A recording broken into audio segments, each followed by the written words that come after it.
Need high-quality video to promote your event, business, or band?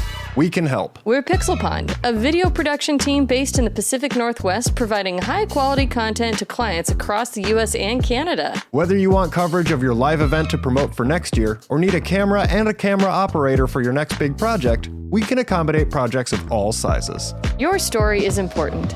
Visit pixelpondllc.com or send an email to info@pixelpondllc.com to get started today. We can't wait to work with you.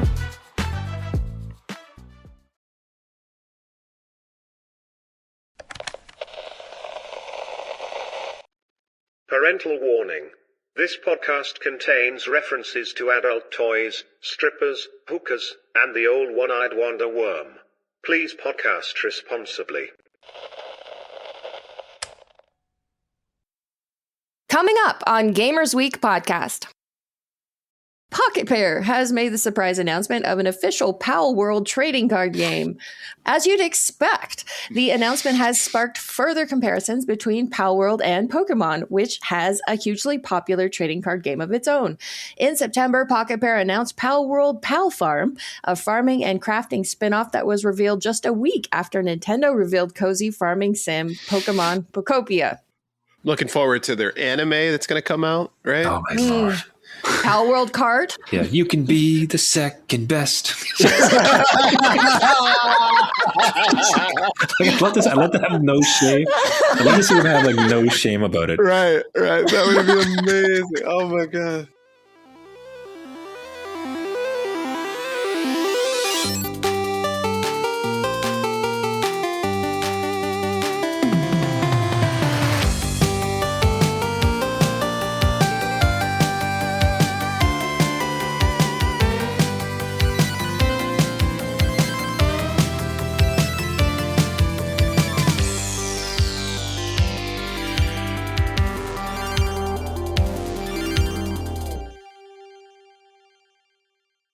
Currently coming to you from Colombia. Wow. so my wife is Colombian, and so is my two kids. And we Canada got up to -30. I don't know the conversion off the top of my head. Freezing. It's awful. So we came to do 6 months down here in Colombia. So we do 6 months and 6 months. So we basically like get out of Dodge for the winter and then head down here. And you would say to yourself, oh, with that much time, he must speak Spanish. And you would be wrong. Well, at least you can say that in Spanish by saying no. No. Beautifully, it's the same thing. But you know what? There's never been a better time to not speak Spanish. Because the phone does everything for you. Perfect. I'm just waiting for them to invent the babblefish. Please, like every sci-fi movie has it. Eat something or shove something in your ear and you can immediately speak the language. So that's what I'm banking on. Elon's chip in your brain. You can speak the language. Nothing can go wrong. It's perfect. All right, everybody. We are live. Thank you so much for coming tonight to our Twitch stream for Gamers Week. Zach's in the chat already asking, Donnie, are you f***ing this up? Well, it's funny because Donnie's not f***ing it up because Donnie's not here. Donnie's f***ing it up from Poland. The energy is still traveling. You know, that's a pretty impressive talent that he has, that no matter where he is, he could f*** up this podcast. It's a true calling. It's a true calling. Welcome in, everyone. And welcome to Gamers Week podcast. Like the name says, we analyze the best, worst, and weirdest headlines of the past week in the video game industry. This is episode 195, and today is Wednesday, January 14, 2026. Thanks so much for tuning in, everyone. My name is Blue Williams, and I'll be your host for this evening.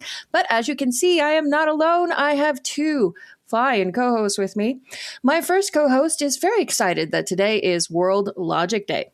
And he has spent all day pushing up his glasses and saying, actually, to everyone he meets. So much so that he's now experiencing wrist pain. And yes, that's the story he's sticking with. Please say hello to Ryan Payne, aka retrogamebrews. I think I should take on Pedantic Daddy. That should be my title, right? Just permanently, Pedantic Daddy. Just go ahead and run with that. Right. I'm going to take a sip. I'm going to take a sip of my cup that says Daddy to seal the deal. Then I'll take a sip of my cup You'd love to see some sort of counter every time you push up your glasses to correct us as we're speaking. Just like, Chat, I know the chat is on that. All right, and my second co-host was finally lured into one sketchy Facebook Marketplace basement deal too many. And when the chloroform wore off, he found himself in Poland, dressed as a French maid and serving drinks in a cigar bar.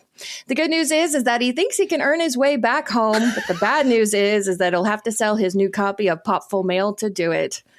That's right. We are without the one and only Donnie G tonight. But in his place, we are joined by the fantastic Trevor, one half of the dad power duo that is NewDadGaming podcast. Trevor was last on our show in episode 119, which was all the way back in May 2024. So welcome back to the show, Trevor. it is so great to be back here. Man, when you start talking about Facebook Marketplace, I'm on there all the time. So I thought that might have been me. I was like, oh, no. So was it the French maid outfit? It could be, for all that I know. So it's like, how did you pry into my life so much? My word. But absolute honor to be here. Thanks so much for having me today. Yeah, great to have you back, man. Yeah, for sure. Your latest episode 381, which is one hell of a flex. I know.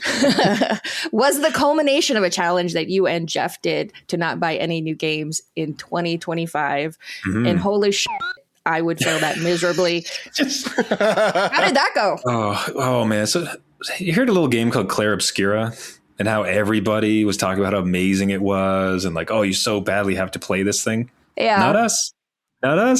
I just want to say Claire Obscura. Right? Oh my gosh. Touch your glasses, man. Push them up. Yep. No. Dottie and I got actually by calling it Claire Obscura. So we are all in the same boat. Okay. Blue is the only one currently on the show that knows how to pronounce it correctly. So you're in good company, sir. Oh, wonderful. Yeah, it was wild. Suggested by a listener and we went through with it. It was a heck of an experience to see these things come out, but we both came away with different type of takeaways from the year. And something we definitely like the challenge. I think we're looking for something for the new year. So we'll see where we end up. It was a blast. Do you have your eyes set on anything in particular with what's coming out this year? All catching up on last year. So I could not have bought Claire Obscura any faster. And then for Jeff, it was Kingdom Come Deliverance 2. Okay. And I'm talking like January 1st. Like everybody else is like celebrating. They're like drinking champagne and there's like Jeff like just clicking the purchase button. Rush shipping. Yeah. So great to have you here. And we will have all of the links for Trevor and Jeff and NewDadGaming in the show notes. So when you're done listening to this episode, everybody hop on over and check out those guys. You've got 381 magical episodes to put in your ear holes. So it'll be highly worth it. All right, want to start your own podcast? Maybe about ravenous ravens raving about raves? Well, you'll need a place to host your show. Buzzsprout has a user-friendly interface, great analytics, and resources to help grow your audience. Use the link in the description to get a $20 credit when you sign up for a paid plan. And I think in hindsight, I actually should have saved that for a week where you were reading, Ryan. Thank you. I appreciate that I can't read. So, all right. You're welcome. That was so smooth. It's impressive. Yes. And let's move on to our reviews, reactions, and requests. Sam Disfaction says, the wait felt too long. Nice to have you fellas back. Thank you. Good to be back. Thank you, Satisfaction. Mm-hmm. It was a good hiatus, right? It was a good hiatus. It was a nice holiday break, but this is what we love to do. So why always James E says, I must be one of the few people who are struggling to be excited about GTA 6. I'm looking forward to Mouse PI for Hire and the new Lego Batman more. I'm also struggling for GTA 6 as well. I haven't gotten into a GTA game since probably 3, and that was just really, it was the meme game that everybody was talking about when you were a kid. Like, hey, did you know that you can kill people and hire prostitutes? So, at that age, it was like, sounds like my kind of game. Yeah, so old. Since then, yeah. I mean, you get to be a Florida man. That's also another check in the no column for me. Sorry. Sorry, Frank. It's like the Mouse PI reference, though. That game looks stunning. Like, that is so cool. Mm-hmm. Think about how different that is. GTA 6, super realistic, massive and huge. And then Mouse PI calling back to like the 50s Disney type stuff. Super cool. Like, neat contrast to see that one. The golden age of gaming. There's a game for everyone. And then finally, Fernley Flynn says, congrats on your 4th birthday. Next up, potty training. She's specifically talking about Donnie, just so you're aware. We think he's finally ready to take this next big step in his life. We're going to put him on a big boy toilet. He's going to love it. I'm a big kid now. Do they make pull-ups in his size? They're called Depends. Oh, that's right. Touche. Man, life is cyclical, right? Yeah, unfortunately.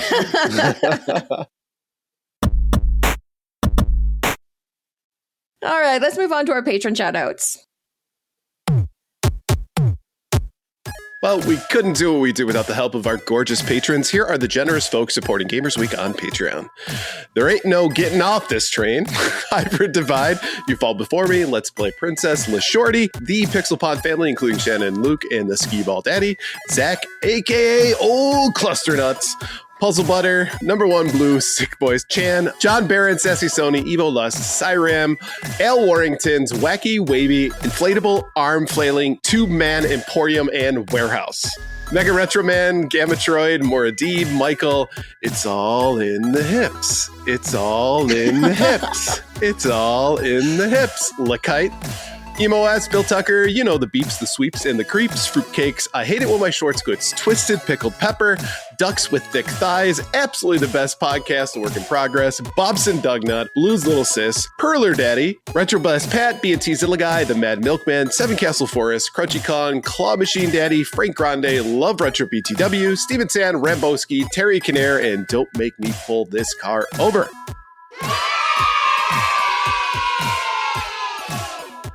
And if you like what you hear today, we really hope that you do. Please consider joining us on Patreon. Your support helps cover costs of producing the show, as well as other cool stuff we'll be doing like prizes and giveaways. You also gain access to our bi-weekly patron-only bonus cast, Gamers Week Uncut, Patrons with Benefits. Visit patreon.com/gamersweek or follow the link in the show notes. See, and everyone who is just listening later is missing the expressions changing on Trevor's face while we were reading this Circus Act lineup of patrons. My God, does that change every week, or do you have to go through those same names every time? Because my word, some people update every week, so you know. I'm so impressed though too. You just blasted through them. Al Harrington, Wacky Wavy, Inflatable Arm Flailing, Tube Man, Emporium, and Warehouse. Oh, he's a professional. My God. You can tell this is a podcaster who has 381 episodes under his belt. Right? My word. Cheers to your patrons, though. That is fantastic. That made my night. All right, let's move on to the headlines. This headline segment is proudly sponsored by Absolutely the Best Podcast, a work in progress. Each episode, George and Zach discuss and rank all the best things. And right now, they're working through every movie in the Alien vs. Predator connected universe. This week, they've got a trivia question for us. In The Simpsons Treehouse of Horror 6, Nightmare on Evergreen Terrace segment, what day of the year was the PTA meeting to discuss the misprinted school calendars? Visit them at absolutelythebest.net or follow the link in the show notes. So, Trevor, are you a big fan of The Simpsons? A bit of a funny story is I thought my kids would be of the age they could start watching it. And so I threw on the old first episode, or at least one of the first episodes. And those might remember that there is the stripper in the episode. You just through rose tinted backward looking glasses, you forget the amount of sex and violence. Oh right, this is an adult show. I cannot watch this anymore.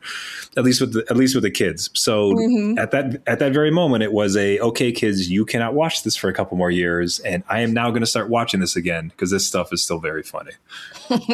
I like this show. I've watched a bunch of episodes, but I would not say that I am the kind of person that has seen absolutely every single episode and is like an encyclopedia of it. A lot of people are, which kudos to you. So I'm not 100% sure the answer to this question. But based off of just the description, I'm going to try to make an educated guess. Okay. So it would make sense that it's on a leap year. So I'm thinking February 29th, when it's not a leap year, or it's the old joke, we'll schedule that for February 30th, when it means I don't want to schedule that with you. So I think it's one of those two. I just haven't been sold on which one. Yeah. Okay. I'd give you an educated guess of saying, given a theme of Halloween, they might have done it on Friday the 13th, Friday the 13th, or Halloween would be perhaps my thinking. Blue, what do you think? Blue's not allowed to guess because she knows.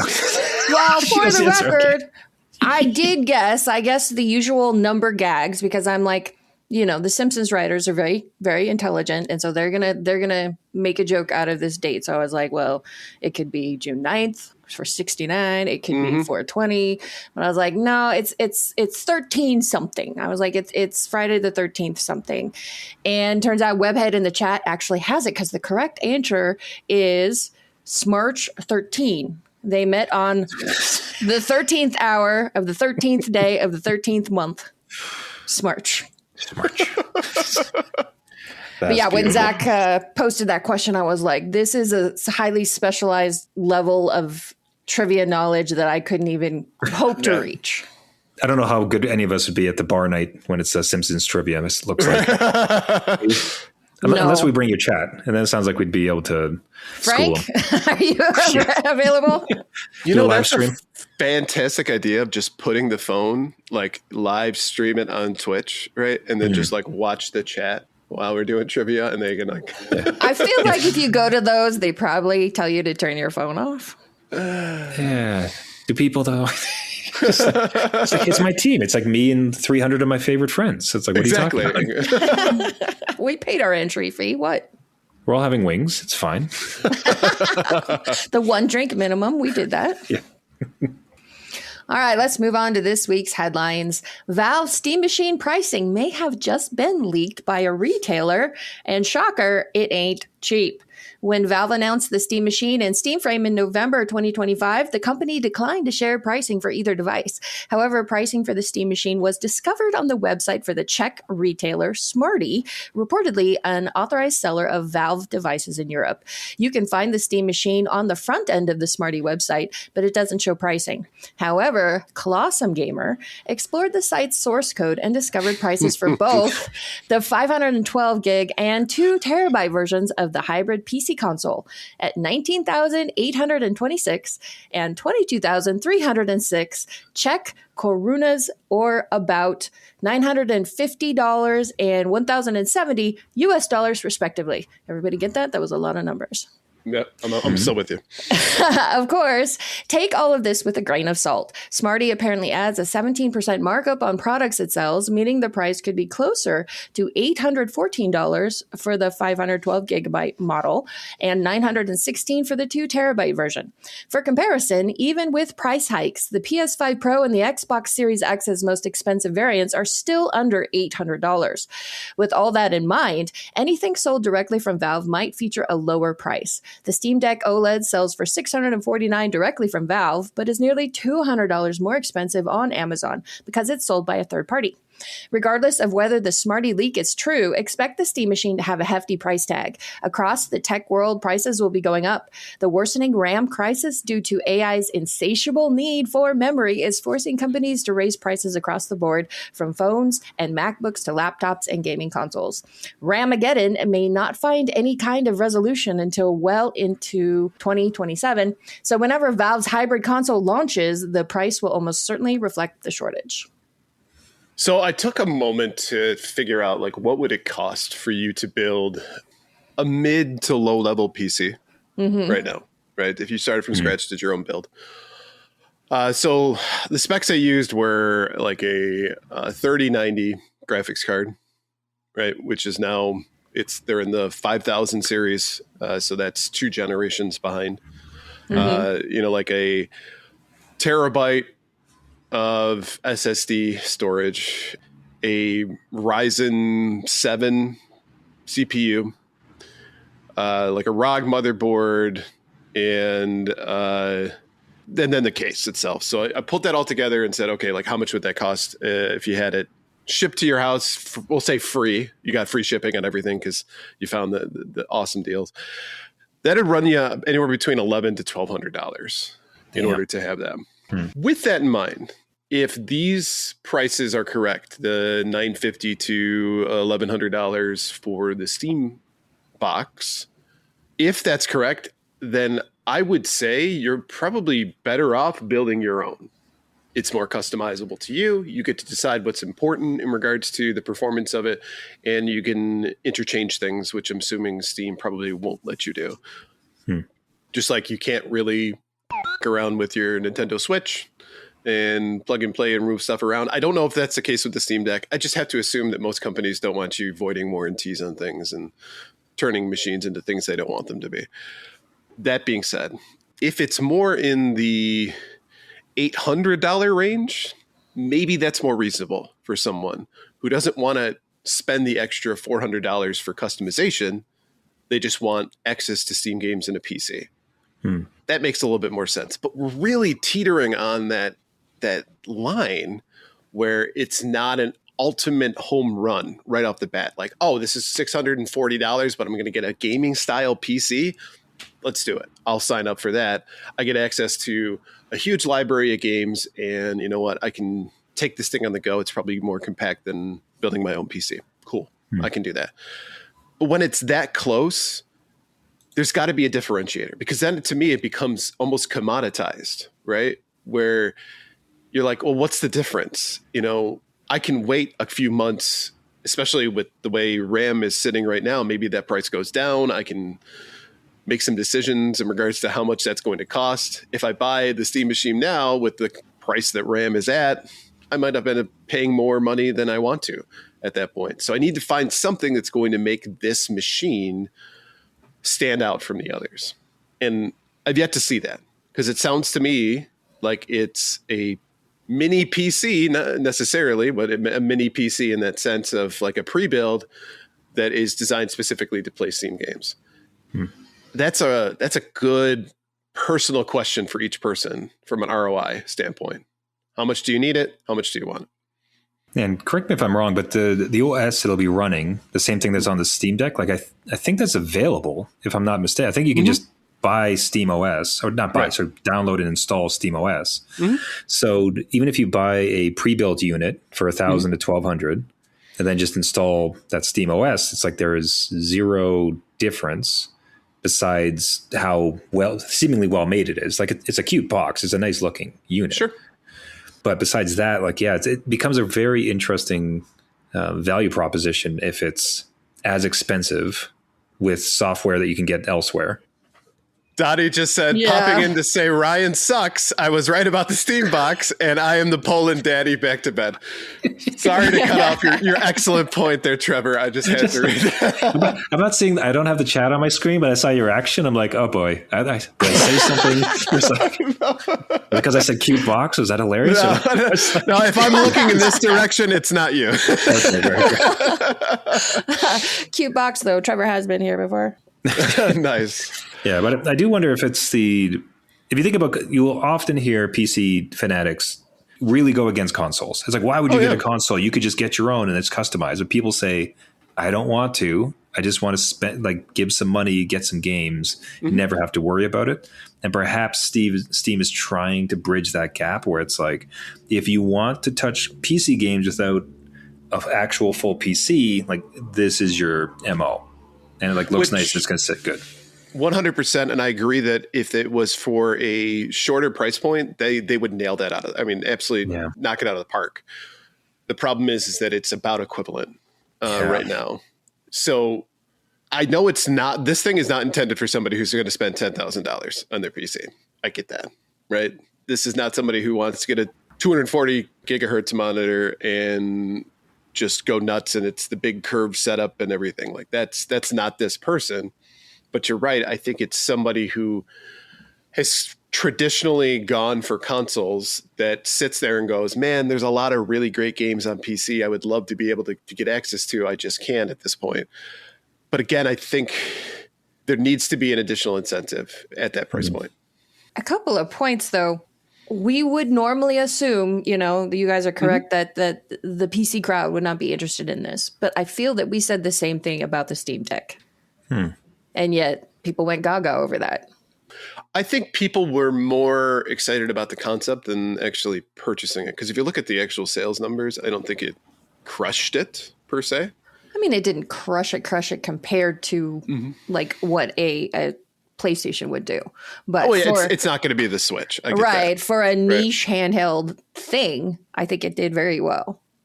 Yeah, and I can say so my podcast host, console gamer, mostly on the PlayStation side of things, Mac user for his day job, like never really got to get into it. When the Steam Deck came, it fit so perfectly for him because he did not want to get into the whole PC thing, but the thought of like, I can kind of have a way to get into some gaming a little bit. So it perfectly thread the needle. And I appreciate perhaps it didn't set the world on fire with its sales numbers a la Switch. But I would say that if you do look at the amount of other portable consoles that have been launched, because people felt threatened. So the ROG, the Xbox launched their own.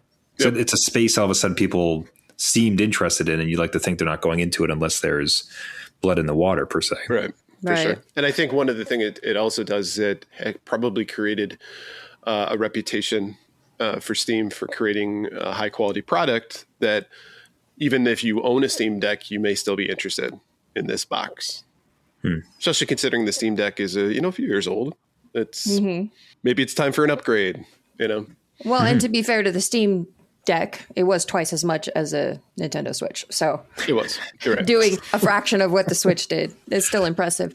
Now, the other thing, Ryan, you mentioned about pricing out building your own PC. So that is one of the things that Mr. Blue loves to do all the time is go online, search for parts and deals, and like twice a day he comes up, he's like, I built you a new PC. He's just playing on his phone, but I built you a new PC and I did it for $800 or I did it for $900. And so he's very able to build competent gaming PCs for under $1,000.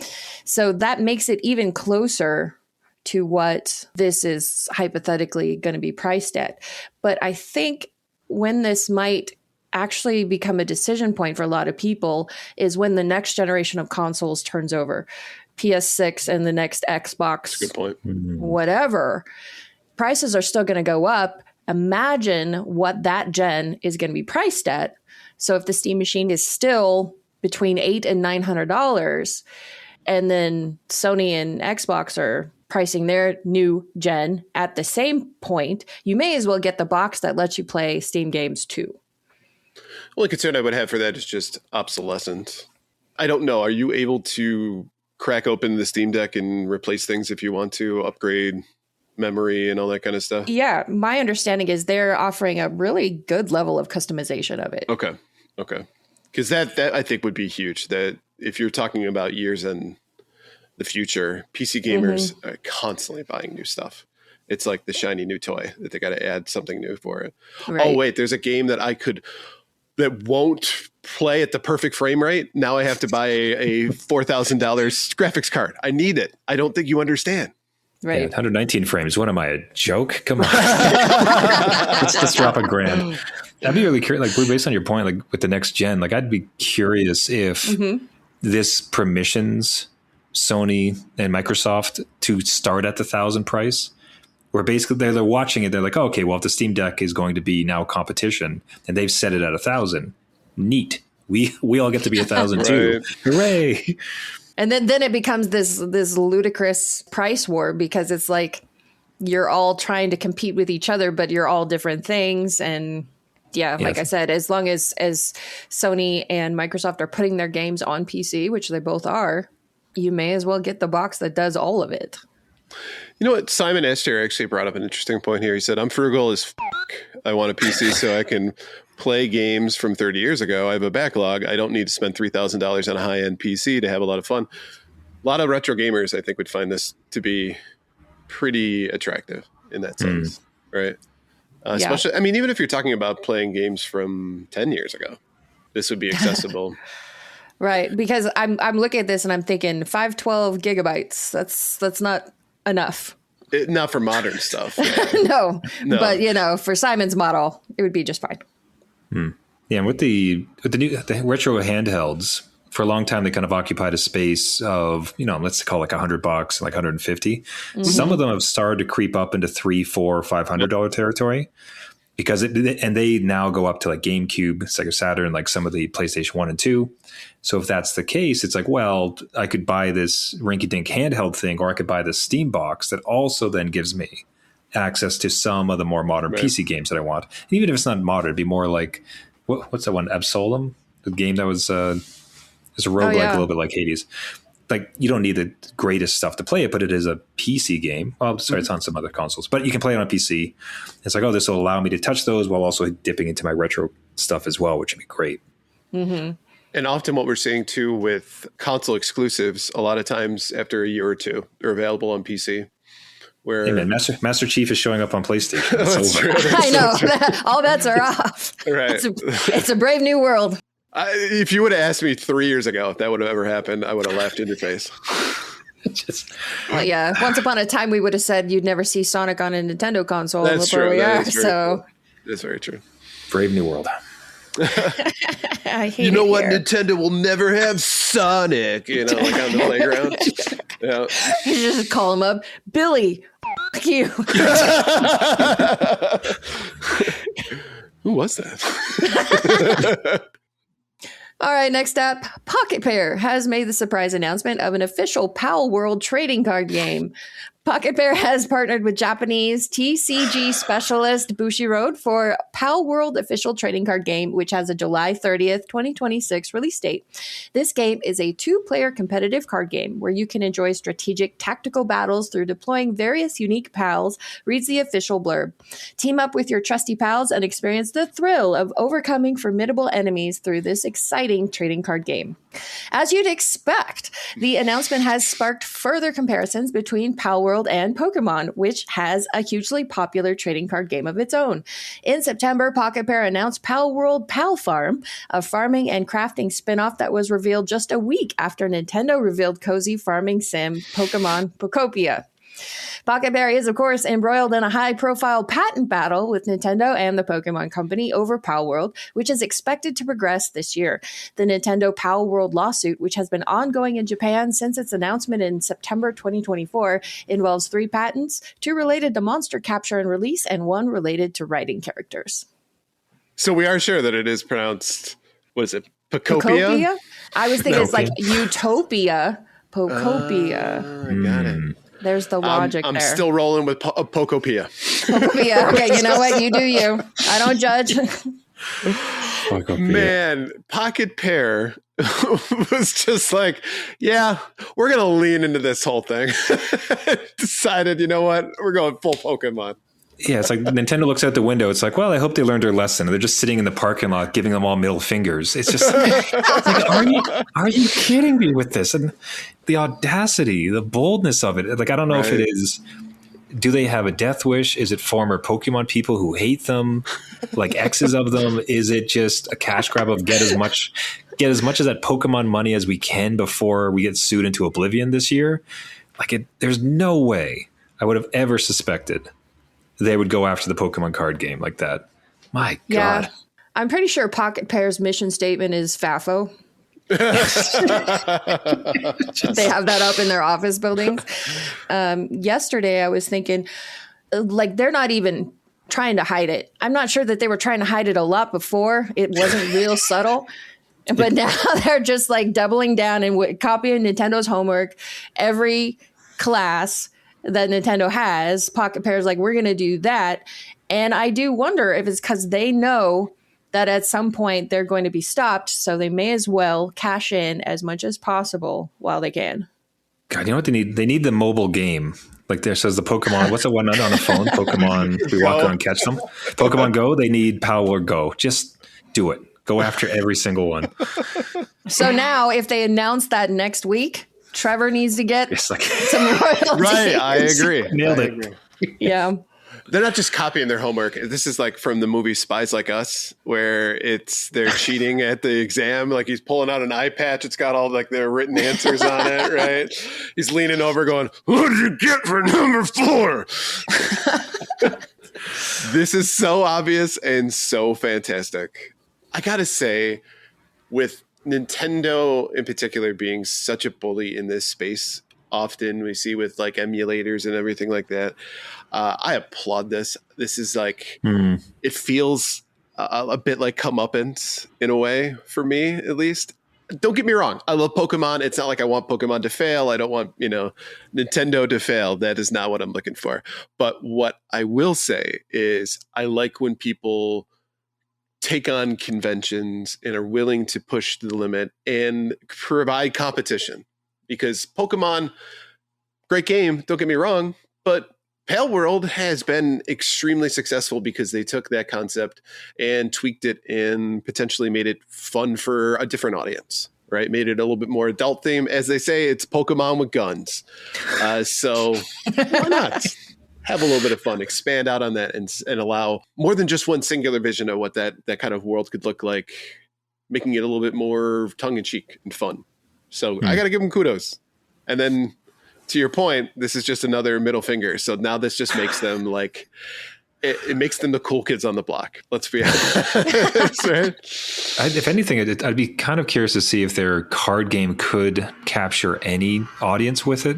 And I almost wanted to, because I'll say that, again, like my kids like getting Pokemon cards, but you try to go to a shop and there's just this lineup of like 35-year-olds who have been there since 3 a.m. And it's like, guys, like, do you even play the game? What is the point of this? Right. So there's so you mentioned shaking up. Like it would almost be nice to, if this is not collectible and this like lets kids actually play the game against one another and have a good time, or like adults who want to do it, whatever, no shade. Right. Like you can buy packs and actually like play with each other, as opposed to having, again, to camp out at 2 a.m. with adults to try to like sneak in and get like the first pack because they're trying to resell it. Like it'd be curious to see some shakeup of this space to loosen up Nintendo's hold as far as like where they've recently landed with it.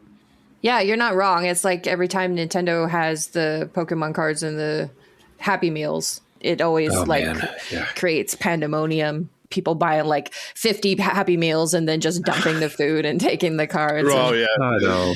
Was it parking lot? Yeah. The Louvre where they did a partnership with Pokemon to give away free merch and there was like a mob at the museum? Oh, I don't know. But I do know that the password is Louvre 123. Right, I remember that. I understood that reference. Tegan in the chat says, Ryan just said he wants to see Mario homeless in the gutter. You all heard it. Roll back the tape. That's exactly what I said. But no, I mean, I agree, because Nintendo has had a stick up their ass for so long. An iron fist clenched around all their IP. And so I think most people out there are cheering on Pocketpair. Go kick the bully in the shins and see how it goes. Looking forward to their anime that's going to come out, right? Oh, my Lord. Palworld card? Yeah, you can be the second best. I let them have no shame. I let me see them have like no shame about it. Right. That would be amazing. Oh my god. The kid's name isn't Ash. It's like Smolder or something like that. Or it's like Hassa, because it's Ash backwards, right? Perfect. Everything's got to be like a perfect reference, right? Yeah. God, that'd be great. Yeah. Oh my god, that was hilarious. Z. Rambowski says, perfect. Yeah. All right, next up.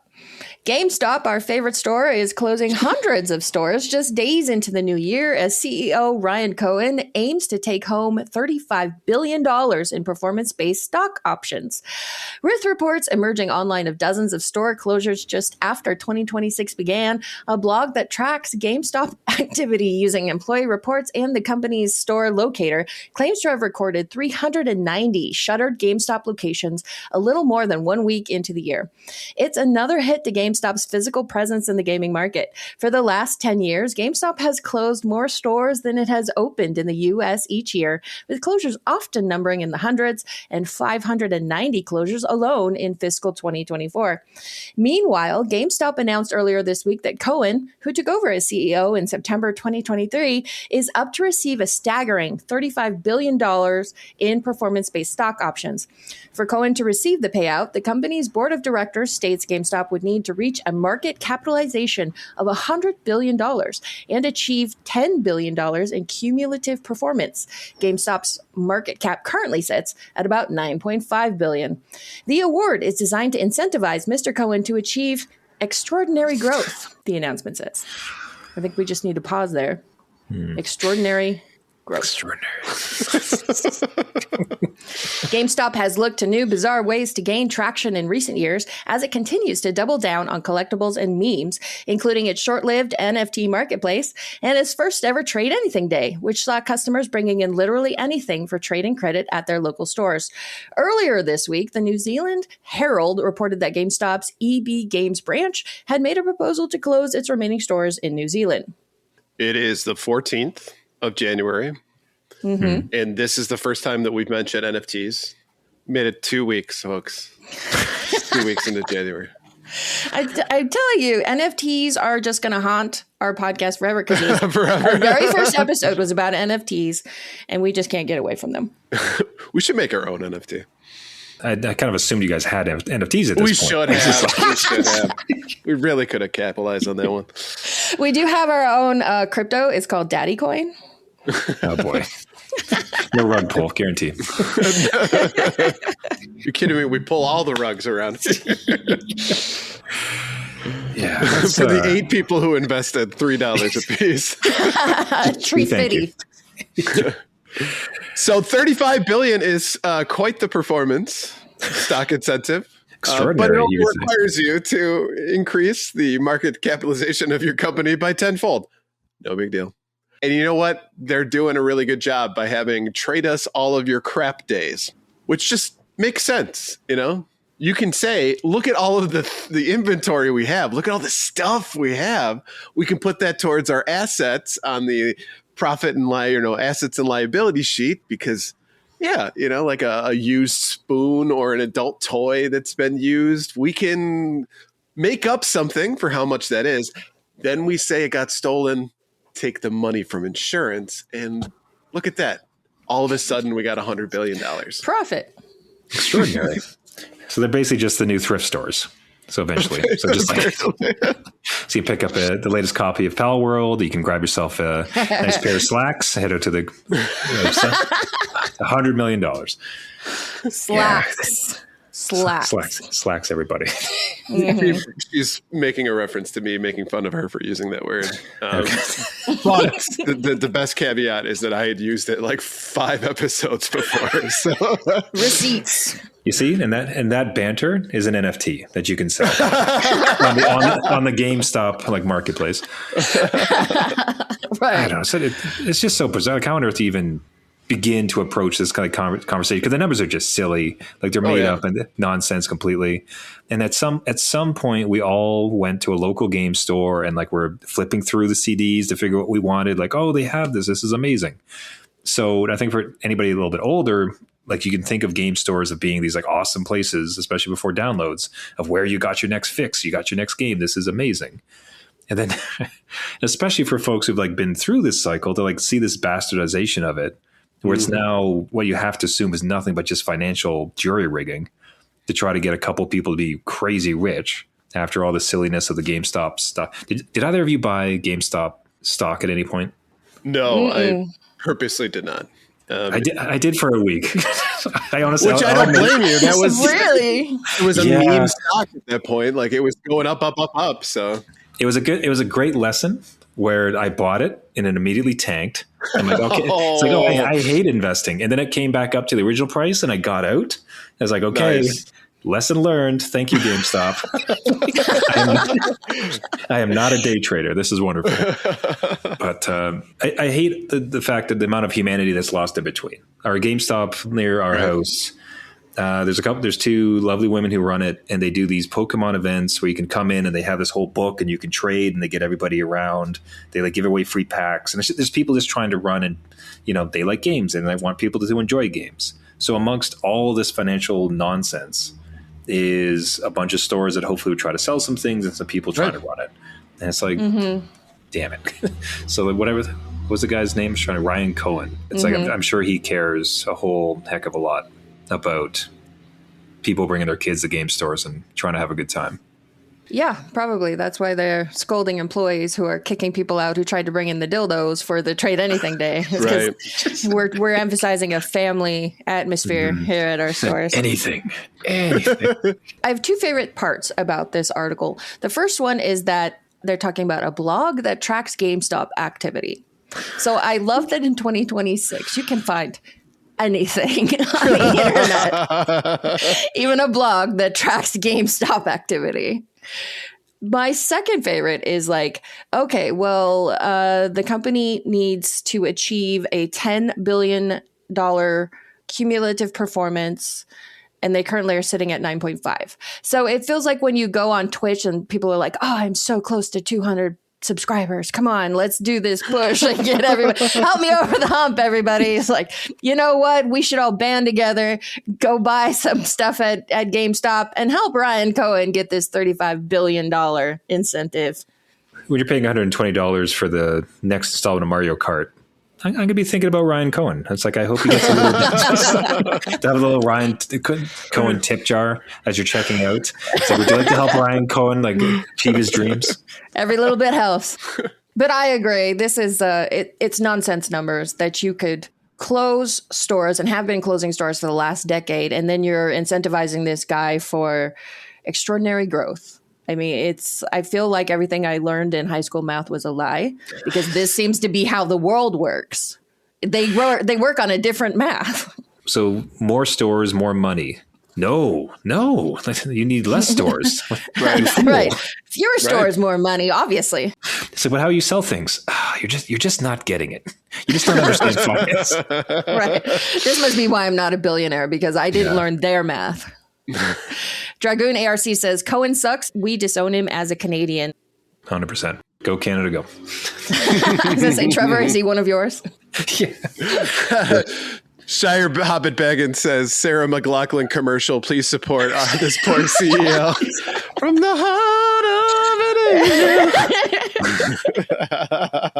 of it. All right. And last up, AI may very well be an existential threat to humanity.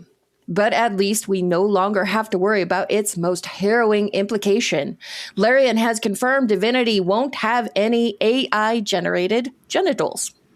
It's worth noting that Larian has and continues to face genuinely serious questions over its use of AI in its next big project. Despite initially admitting to using generative AI to help develop concept art and placeholder text, Larian recently backpedaled, saying in clear terms that we've decided to refrain from using Gen AI tools during concept art development.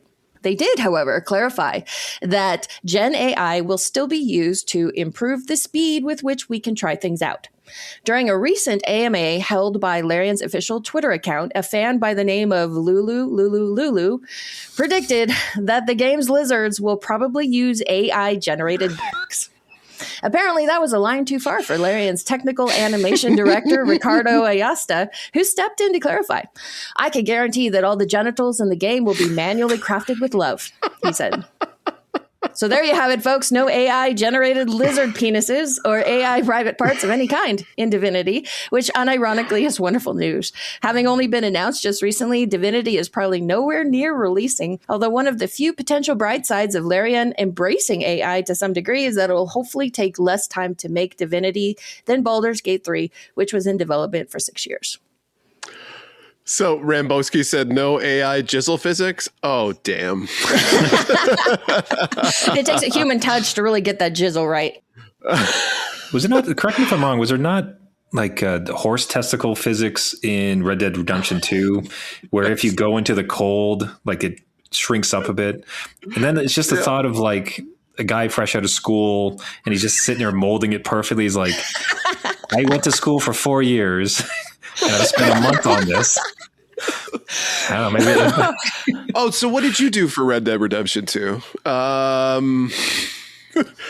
I worked on heat-based physics. Right. Biological physics. Now that guy would be the one with the picket sign out front when it's like, you know, keep game genital work for humans, like protesting it. Him and all the rest of them that have ever done it. He now works at Pocketpair. Did it? There we go. Nice. Yeah, because that 100% went on his resume. He was the horse genital specialist. I'm going to look up LinkedIn, horse genital specialist. You know what? I take it back. I'm not going to look. I don't want to know. Probably get someone coming to your house for a check-in. Right. Right. The FBI agent monitoring you is like, what? What has been your, yourselves and just this podcast in general, your take on AI being used in games? Because, it came up in our creators a little bit when that was coming around. Like, what's been your take on game companies using AI? I think, we've generally agreed that utilizing AI as a tool for menial tasks, not necessarily always a bad thing if you can speed up the process and make it so that it's just more of the minutia of how to get things done. But when we're talking about specifically generative AI, when you're asking AI to create things for you and be a part of the creative side, it's very much that how you use it is, I think, and in Blue, correct me if I'm wrong, but I think how you use it is really been our chief concern. Yeah. I mean, we definitely acknowledge that it's a giant gray area because nobody can really know if the AI is being used for ethical purposes or not. But I guess my personal thought has been, if you get a game that does 99% of it right and then just used a touch of AI, I'm not willing to demonize the game for it. Right. A la Clair Obscur used tiny bits of AI. Clair Obscur even had their indie game of the year award taken away after the fact, which...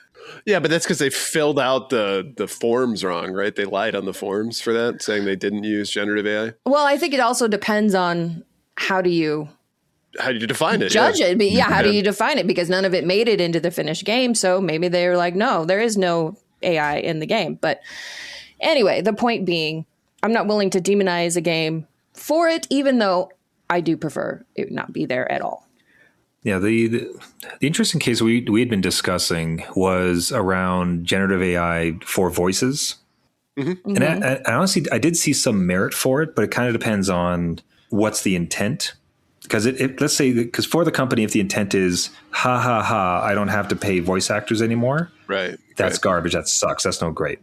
Right. However, but with a huge game, like an Arc Raiders, right? Or an NPC, or like any of these huge games, especially when the silliness and the chaos, where it's like, okay, well, the bear that just spawned here hit the crocodile, which went up into the tree, and then that did some bees, which attacked my horse. Like, there's a bunch of silliness for that. Not the bees. If everyone's being compensated correctly, not the bees. One of your favorite NPCs, like if they had AI, a voice in that case, where they could actually respond to you for what's happened in this moment, like that's to me kind of interesting, where the NPCs are going to be able to have a bit more of a rich experience for what's going on there. Now, right. but therein lies the intent, right? Because if the intent is this will allow us to have a richer world, and we're going to make sure that the voice it's based on is paid.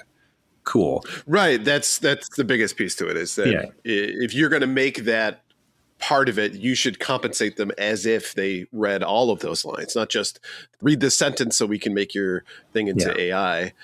Base it off of, all right, well, we would anticipate that the interaction that you're going to have with this person is going to be 5 pages of text, right? Pay them what that would be worth. Now, that was speaking of a obscure Simpsons reference. If you remember the Simpsons voice actors on the show, it's like, hey, I did the Roadrunner. Beep. It's like, do you mean beep, beep? No, those cheap bastards just had me say it once and then doubled it. So, throw that one in. Yeah, love it. But with intent, I think it could do some interesting things. But again, like we just came off of a story of people trying to become a 35 billionaire. So it's like, do we entrust large enough companies like this to handle this with sophistication and a moral code where people are kind of paid what they're worth and well done? Or are they going to use it to try to get more bang for the buck? Right. And I think that's the huge thing, because obviously the giant gaming houses are known for paying them what they're worth and then keeping them on and not laying them off whatsoever and being completely ethical. Like 100%. There's a long storied history of that happening. So obviously they're going to be responsible and ethical with their AI use. It's not about cutting corners. It's never. Yeah, this is not going to result in job losses, you guys. We're already cutting so many jobs that the AI is not going to change that. Yeah. So in addition to the counter where it's every time Ryan pushes up his glasses, we also need a sarcasm meter. I'm just going to pin it. It's just constantly buried on the high end. I will say though, we're laughing at this story about the AI junk, but I will say, as somebody who has lightly dabbled with some AI products just to see if I can get them to break their rules. It's really hard to get those to look right. First of all, kudos for having the courage to admit this. Second of all, I love that you've done this. And third, I love that you had enough dedication to try to continually break it in order for it to work. You've knocked it out of the park. This is beautiful, Blue. You know, I will say of body parts, the AI are generally prohibited from making. It was easy to get them to do 2 out of 3. But the one that was... And I'll let you guess which one. Yeah, you do your own guessing. But the one that I could never get them to get right is the one that's referenced here in the article. And the AI, there was just a mystery to the AI what that looks like. I've never seen this before. I don't know. Nope, never. I don't think the internet has any of this. I don't know what to reference. Oh my God, right? They have no access to that. So I was like, how do you not know? Oh, we live in such weird times.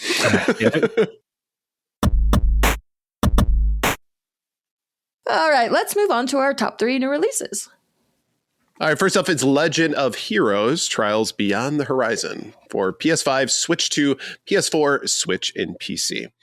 Future of an entire continent is at stake in this 2024 entry into the Trials series. Trails. What? Trails. Sorry, Trails. I said it right before. No, you didn't. I was going to let it go, though.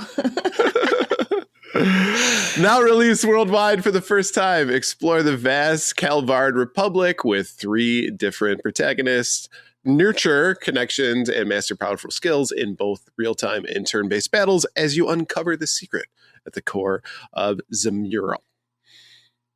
Next up is Big Hops, PS5, Switch, and PC.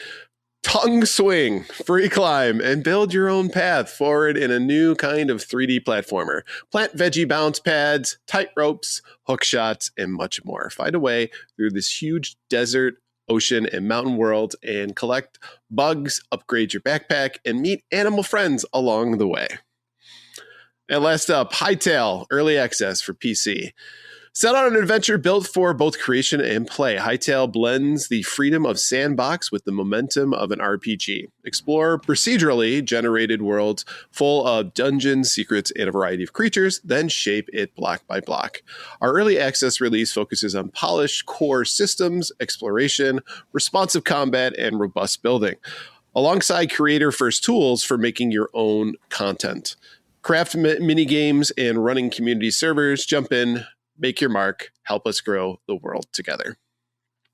Let's take a look at these. Blue, what are you most likely in for this week? So Legend of Heroes, Trails Beyond the Horizon. I have not really dipped much into the Trails series, but this one is a prequel to a game, so perhaps one need not know too much of the lore. But you know, looking at the trailer, it looks like just the kind of anime nonsense that I love. So that's definitely a contender.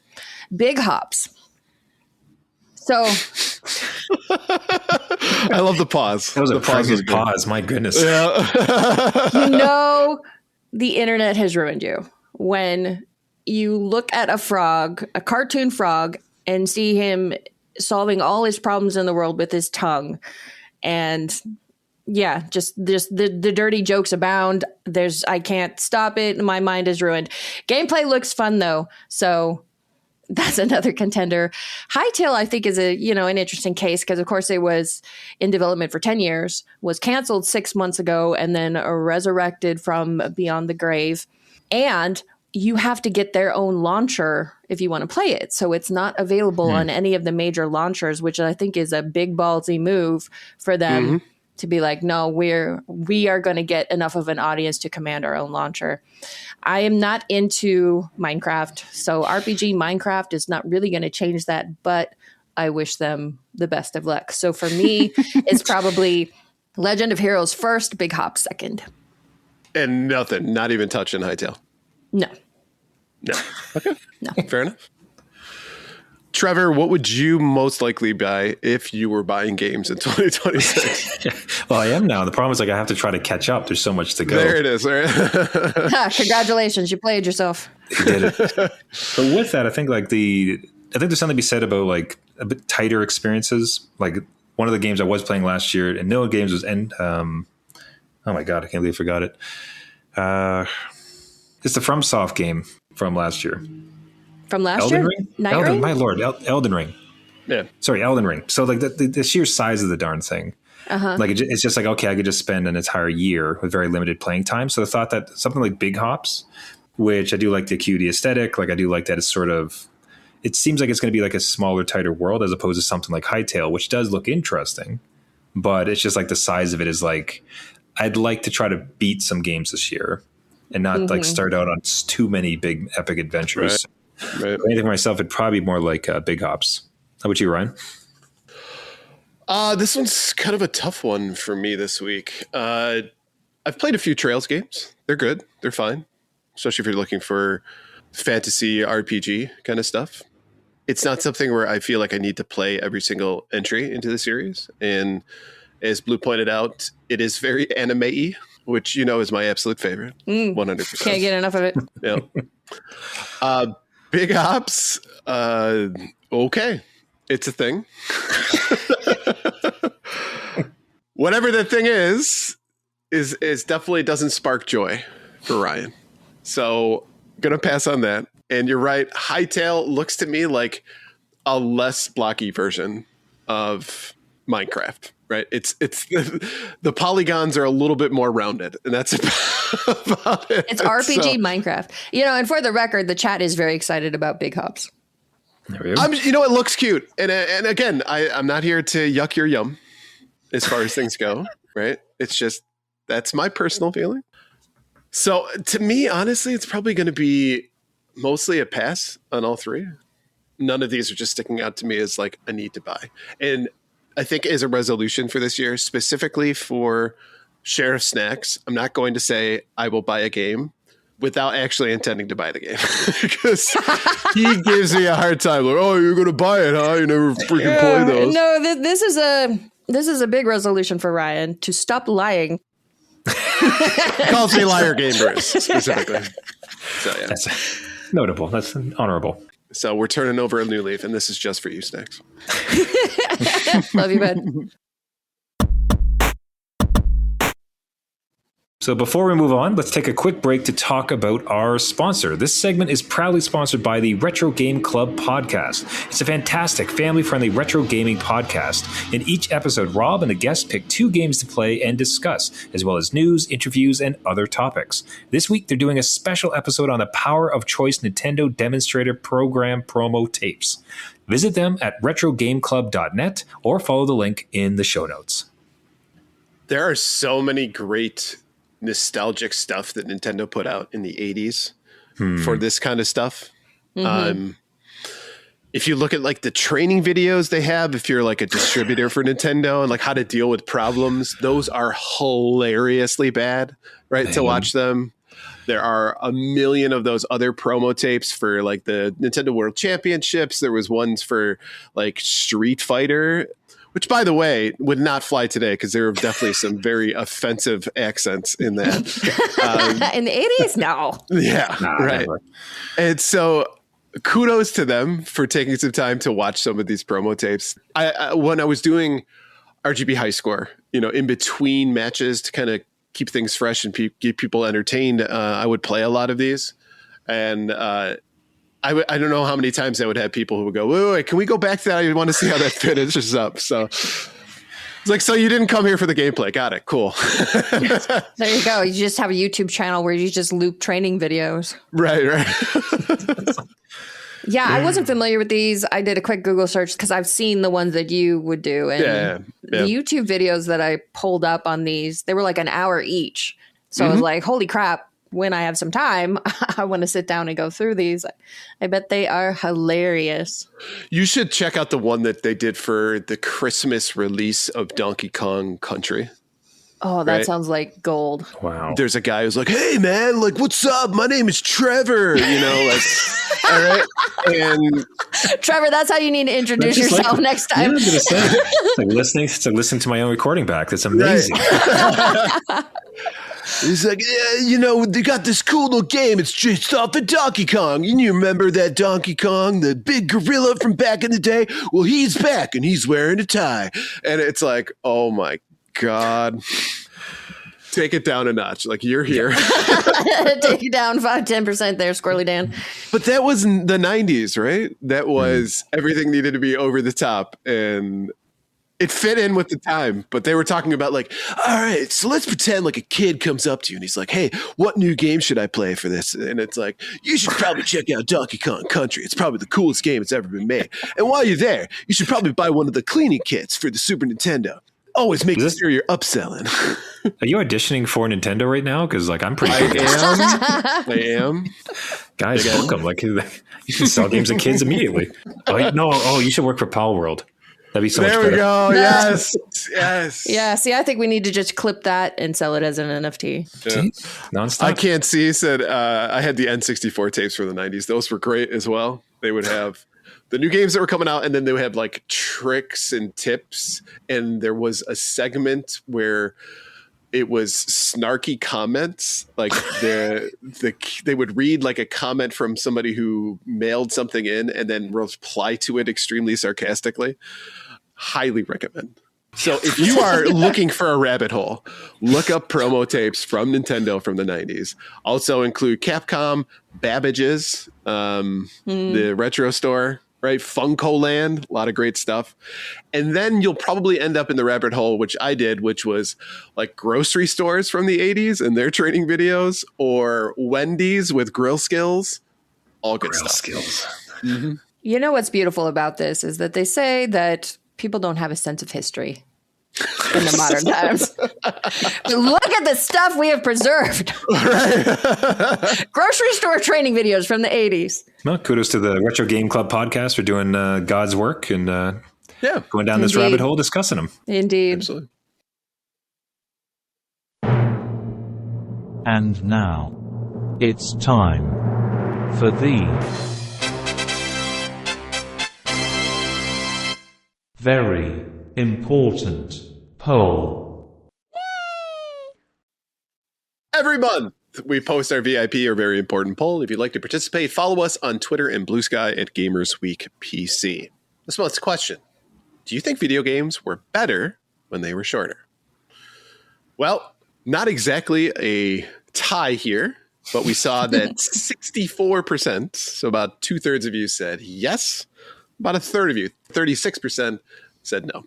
So let's take a look at some of the comments. Starting off with Mogak.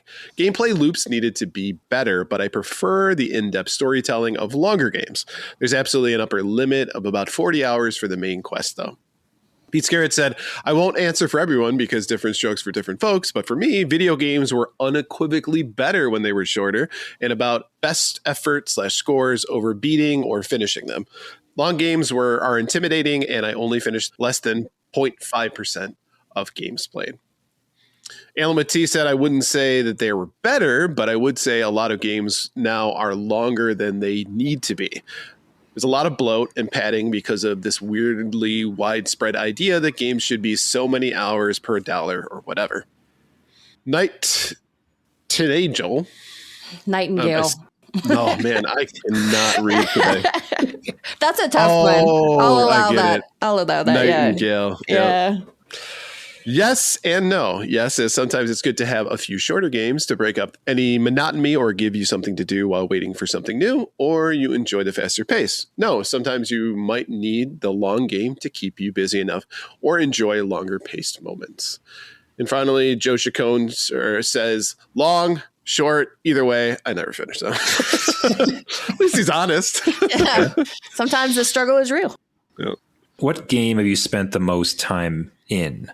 The most hours like sunk into either? And that doesn't not necessarily quote on being the longest, because perhaps like people play chess for, tens of thousands of hours. So what game would you say you have the most hours in? And we're talking with potentially more than one playthrough, so not just one.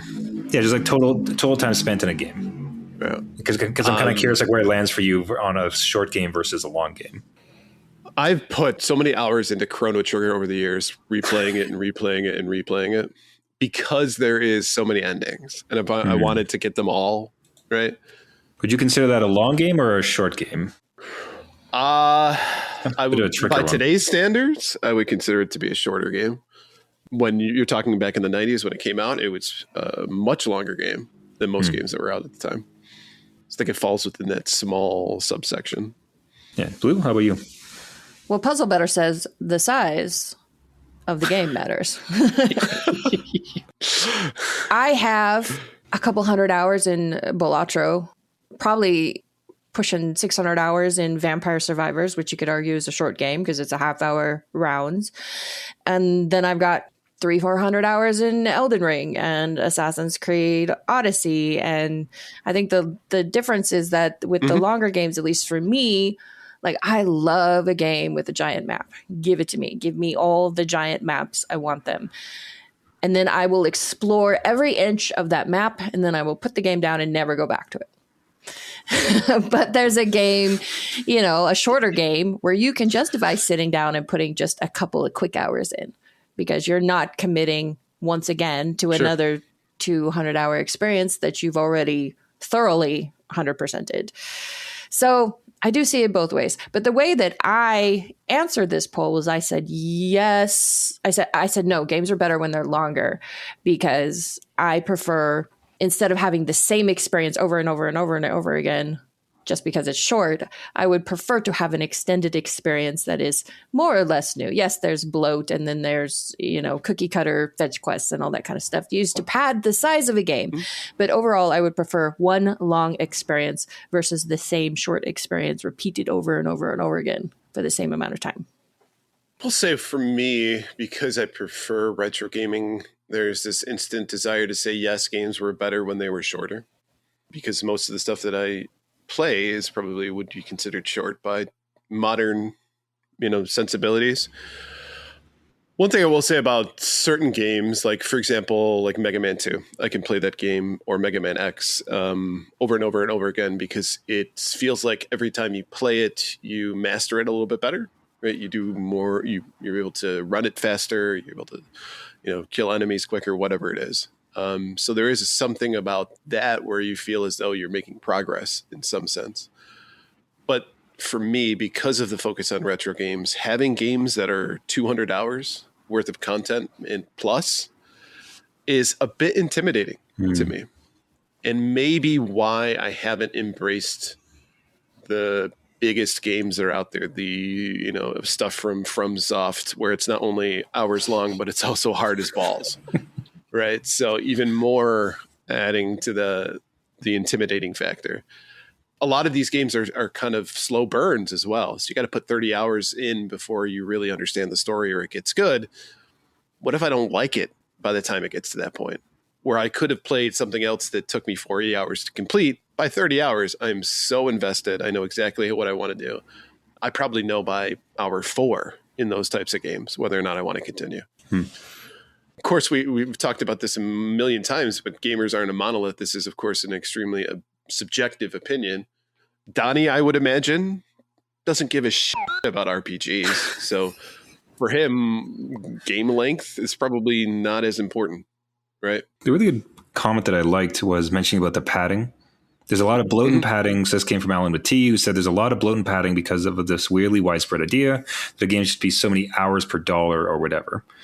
So I think about if it's going to require you to do a whole bunch of MacGuffin tasks and just run around, it's like, okay, you are wasting my time.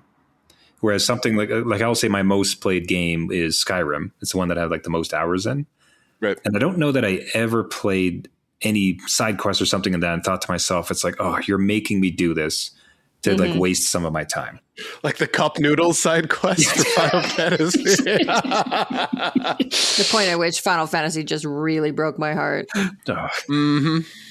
So as long as it needs to be, but I think a long game can like enthrall you in the story, build you into the world, give you so many options to like branch out and do whatever you want to do. As long as it's not long for the sake of being long, and that like, well, I want you to spend $100, so this needs to be 80 hours. So here's like this list you have to complete first. Enjoy. As opposed to here's this huge map and a bunch of stuff to do. It's a really rich world. Enjoy. Like, way you go. Yeah. And I'm not even somebody who needs to go for the platinums in those, but you're right. Sometimes even just experiencing the whole game, I have to go for 80 hours doing essentially nothing that adds to the story, nothing that adds to my excitement. It's like they said, hey, we're gonna bring some errands that you got to run into this. Like I feel like this is my Friday afternoon, and we just decided that we're just going to add some additional ones for you. Yeah, I do like the constraints on a short one, like with something like the Stanley Parable. Where like or even like Portal for that matter, like that whole tinier genre of like breaking the fourth wall and like really messing with people and messing with expected patterns of the games. There's a lot of like really fun stuff that happens in short games too. And shorts, as opposed to, like you said, Vampire Survivors, awesome game. I got a bunch of hours or two, but it's a loop as opposed to like this beginning, middle, end, like finished, like you're done. There's nothing else here. Go home. Almost more like an arcade game. Yeah. Another great comment from the other person is like it's not a yes and a no. Oh, sorry, long, short, either way, I'm not finishing them. Like different sorts of different fun. It's awesome to be in this gaming time where there's like the amazing experiences across every length of game. No, and I think that's the key is that, for every crappy long game, or no, I wouldn't say for everyone, but there are those standouts in both categories because you've got the Mega Mans and the Turtles in Times, and then on the long side you've got Breath of the Wild and you've got Elden Ring, and the games that craft the worlds that are really worth exploring versus what Ubisoft has turned into with Assassin's Creed, where it's let's just procedurally generate that bit and get it out the door, so the world is full of nothing. But if I had to play on one team, I would go for the longer games. That's fair. And I don't know if there was back in the day that there wasn't certain games that had padding or asking you to do things in loops, that kind of thing. So that was still exist. I mean, I'll give you an example of one of the hardest games that you can't even get the ending unless you do it twice, which was Ghosts and Goblins. Right. Brutal. Right. You got to the end, you're like, oh, thank God. And then it was just like, just kidding. Surprise. Right. Do it again. If you've ever played Hyperstone Heist for the Sega Genesis for the Turtles game, those boards are insanely long. And you're just like, is it going to be over soon? I'm really tired of this, right? Super Nintendo, I think, did it better. It was shorter boards and more bosses and more levels. Easier to do when you can travel through time, and all of a sudden foot soldiers are not only riding dinosaurs, but they're shooting arrows on a pirate ship. So I would imagine context had a lot to do with that. But yeah, I don't know if I think we automatically assume every game back in the day was shorter meant that it had better content, and I don't think that that's 100% the case. All right. Well, let's go ahead and wrap up the show. Thank you, everyone, for listening to episode 195 of Gamers Week Podcast. And a big thank you to the Retro Game Club Podcast, Love Retro B2W, Pixel Pawn Production Company, and absolutely the best podcast, A Work in Progress, for sponsoring this episode. Don't forget to check out their links in the show notes. If you want to connect with Gamers Week, follow us on Twitter and Blue Sky at Gamers Week PC. Watch us right here on Twitch at twitch.tv/Gamers Week Podcast, where we will record live every Wednesday at 8:30 Central Time. Email us at gamersweekpodcast@gmail.com. Visit our merch store at gamers-week-podcast.creator-spring.com, or if you want to do it the easy way, follow the link in the show notes. And last but not least, join us on Patreon at patreon.com/gamersweek. Finally, since you made it all the way to the end of this episode, please leave us a rating and a review to let us know how we did. We really do value your feedback. And while you're there, consider subscribing on iTunes, Spotify, or your podcast platform of choice. Trevor, thank you again so much.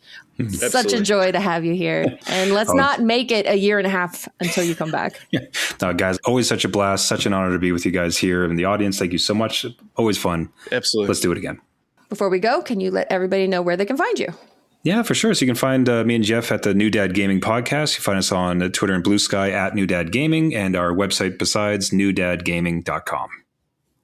All right. And we will, as I said earlier, we will have links to Trevor and Jeff and NewDadGaming in the show notes. So for real, go check them out. Listen to especially the last year and the struggles with the not buying new games. This is drama. When Kingdom Come Deliverance 2 came, you've never seen a man Just like the pain in his eyes. Like that was just such his jam, especially because he found out you could continue your character from one season to the next. Oh, there you go. Oh, it hurt him so bad. Those are some great episodes. Yeah, so see, forget about the Stranger Things finale. If you want real drama, this is what you got to go to. All right. Thank you all for stopping by, and we will be back on Monday with a game stream. Check us out then, and everyone, hope you have a good night. Bye. Nice. Bye.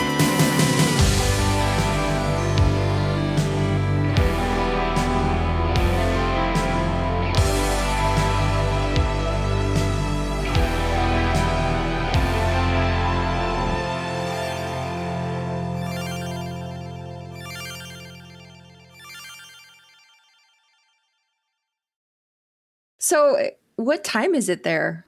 So it's on the same time. It just doesn't. Okay. It's Eastern time. It just doesn't follow daylight savings because it's so close to the equator. So Okay. So it's not messing with your guys' show. No, thankfully not. I'd lived in Australia for a year, and we still managed to do the show at that time too. Wow. That's dedication. Yeah, actually, I'm sorry. That's a dead lie. I'm sorry. I didn't have kids at that time. Sorry. You know what? You could have kept that to yourself and we would have believed you. Mm-hmm. I was finishing to say, like, that sounds pretty cool. It's a shame it's a damn lie. So never mind. Welcome to Gamers Week Uncut. Welcome to Gamers Week Uncut. Welcome to Gamers Week Uncut, Patrons with Benefits. This is the unscripted, patron-only bonus cast with less editing and more dirty jokes. We don't know where the conversation will go, but we're sure it will be weird. This fish just went right on my nipple, and I'm just like, I Google Street Fighter 6. The first search result that comes up is people think they can see Ryu's dick in the Street Fighter 6 reveal.